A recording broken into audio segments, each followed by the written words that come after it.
एक फैसला जिसने बीरबल की किस्मत बदल दी। आगरा के शाही दरबार में उस दिन असामान्य शांति थी। बादशाह अकबर अपने सिंहासन पर गंभीर मुद्रा में बैठे थे। दरबारियों की निगाहें जमीन पर टिकी थी और बीरबल हमेशा की तरह मुस्कुराता हुआ आज कुछ अधिक ही सोच में डूबा था। अकबर ने मौन तोड़ा।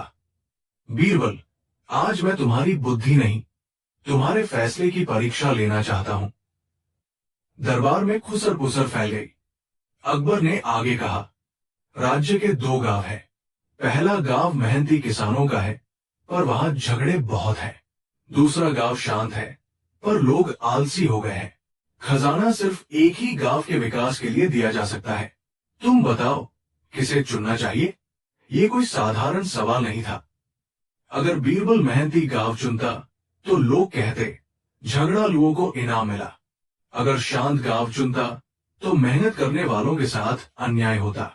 बीरबल ने आंखें बंद की। उसे अपने जीवन के शुरुआती दिन याद आए, जब वो भी एक साधारण परिवार से था और एक गलत फैसले ने उसे वर्षों पीछे धकेल दिया था। कुछ क्षण बाद उसने कहा, जहां मेहनत है वहां सुधार संभव है, जहां आलस है वहां खजाना भी बेकार है। मैं मेहनती गांव को चुनता हूं, लेकिन एक शर्त पर। अकबर की भौहें उठ गई। शर्त? खजाना पंचायत के हाथ में नहीं, गांव के बच्चों की शिक्षा और साझा कामों में लगेगा, ताकि मेहनत झगड़ों को निकल जाए। दरबार में सन्नाटा छा गया। अकबर मुस्कुराए। ये फैसला केवल बुद्धि नहीं, दूरदृष्टि दिखाता है। कुछ ही महीनों में मेहनती गांव बदलने लगा। झगड़े घटे, बच्चे पढ़ने लगे और वही गांव राज्य का उदाहरण बन गया। बीरबल की प्रतिष्ठा और बढ़ गई। सबने कहा, यही वो फैसला था जिसने बीरबल की किस्मत बदल दी। लेकिन कहानी यही खत्म नहीं होती। कुछ समय बाद उसी शांत लेकिन आलसी गांव से एक रहस्यमय व्यक्ति दरबार में आया। उसने अकबर को एक पुराना फरमान सौंपा और धीमे स्वर में कहा, यह फैसला अगर पहले होता तो इतिहास कुछ और होता। और बीरबल, ये अगला निर्णय तुम्हारे लिए पहले से भी कठिन होगा। बीरबल ने फरमान खोला। उसकी आंखों में पहली बार चिंता झलक गई। आखिर उस फरमान में क्या लिखा था? और क्या बीरबल इस बार भी सही फैसला कर पाएगा? बीरबल के हाथ में पकड़ा फरमान कांप रहा था। वो कोई साधारण कागज नहीं था। उस पर मुगल सल्तनत की पुरानी मुहर लगी थी, जो वर्षों पहले ही अमान्य घोषित हो चुकी थी। अकबर ने गंभीर स्वर में कहा, पढ़ो बीरबल, और जरा भी शब्द मत बदलना। बीरबल ने फरमान पढ़ना शुरू किया। जिस गांव को राज्य की उपेक्षा से पतन मिलेगा, वही एक दिन तख्त की नींव हिला देगा। यदि समय रहते उसे न बदला गया, तो बुद्धिमान का एक सही फैसला भी विनाश बन सकता है। दरबार में सन्नाटा छा गया। बीरबल समझ गया, ये वही शांत लेकिन आलसी गांव था जिसे उसने पहले फैसले में छोड़ दिया था। वही रहस्यमय व्यक्ति आगे बढ़ा और बोला, मैं उसी गांव से आया हूं। बाहर से शांति है, भीतर असंतोष। लोग कहते हैं राज्य ने हमें भुला दिया। ये सुनकर बीरबल के मन में पहली बार पश्चाताप उठा। क्या उसका पहला फैसला अधूरा था? अकबर ने पूछा, अब बोलो बीरबल, इस बार क्या निर्णय लोगे? पूरा दरबार बीरबल की ओर देख रहा था। अगर वो उस गांव को अब मदद देता तो पहले गांव के लोग स्वयं को ठगा हुआ समझते, और अगर अनदेखा करता तो भविष्य का खतरा बढ़ता। बीरबल ने गहरी सांस ली और बोला, हुजूर, समस्या गांव की नहीं, सोच की है। आलस भूख से नहीं, उम्मीद के मरने से पैदा होता है। उसने आदेश दिया, खजाना नहीं बल्कि जिम्मेदारी दी जाए। उस गांव के युवाओं को राज्य के काम सौंपे जाए और वही लोग अपने गांव के विकास के उत्तरदायी हों। कुछ महीनों बाद वही शांत गांव जाग उठा। लोगों ने पहली बार मेहनत को सम्मान से देखा। अकबर प्रसन्न थे। बीरबल, आज तुमने गलती सुधारी नहीं, इतिहास बदला है। लेकिन तभी वही रहस्यमय व्यक्ति फिर मुस्कुराया और बोला, बीरबल, फरमान का आखिरी हिस्सा आपने नहीं पढ़ा। बीरबल चौंक गया। उसने दोबारा फरमान देखा। नीचे जली हुई स्याही में कुछ शब्द उभर रहे थे। पर वो दिन आएगा जब ये बुद्धि दरबार के लिए नहीं, खुद बीरबल के जीवन के लिए परखी जाएगी। बीरबल की आंखें फैल गई। क्या आने वाला संकट बीरबल पर ही आने वाला है? और वो कौन सा फैसला होगा जो इस बार उसकी बुद्धि नहीं, उसकी निष्ठा को परखेगा? उस रात बीरबल को नींद नहीं आई। फरमान के जले हुए शब्द बार बार उसकी आंखों के सामने उभर रहे थे। ये परीक्षा दरबार के लिए नहीं, स्वयं बीरबल के जीवन के लिए होगी। अगली सुबह दरबार लगा, पर आज वातावरण बदला हुआ था।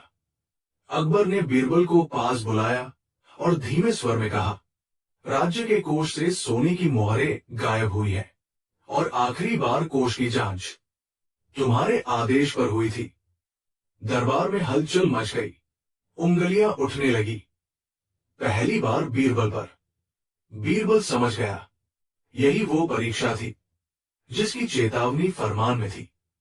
अकबर ने कठोर स्वर में कहा, जब तक सत्य सामने न आ जाए तुम दरबार के निर्णयों से दूर रहोगे। ये अपमान बीरबल ने कभी सोचा भी नहीं था। आज उसकी बुद्धि नहीं, उसकी निष्ठा संदेह के घेरे में थी। उस रात बीरबल ने कोई तर्क नहीं दिया, कोई सफाई नहीं मांगी। उसने बस एक फैसला लिया, सच स्वयं सामने लाना। वो उसी रहस्यमय व्यक्ति से मिलने गया। अंधेरी गली में वो व्यक्ति बोला, अगर तुम खुद को बचाना चाहते हो तो दोष किसी और पर डाल दो, दरबार तुम्हारी बात मान लेगा। बीरबल कुछ पल चुप रहा, फिर बोला, अगर मैं झूठ से बच गया तो बीरबल तो रह जाएगा, पर इंसाफ मर जाएगा। अगले दिन बीरबल दरबार में बिना बुलाए आया। उसके हाथ में एक थैली थी।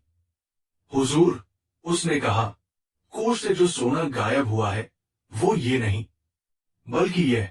थैली खुली, उसमें तांबे की मोहरें थी। बीरबल ने बताया, किसी ने सोना नहीं चुराया, मोहरें बदली गई। जो व्यक्ति लालच में सोना ढूंढेगा वही दोषी पकड़ा जाएगा। अकबर ने तुरंत जांच का आदेश दिया।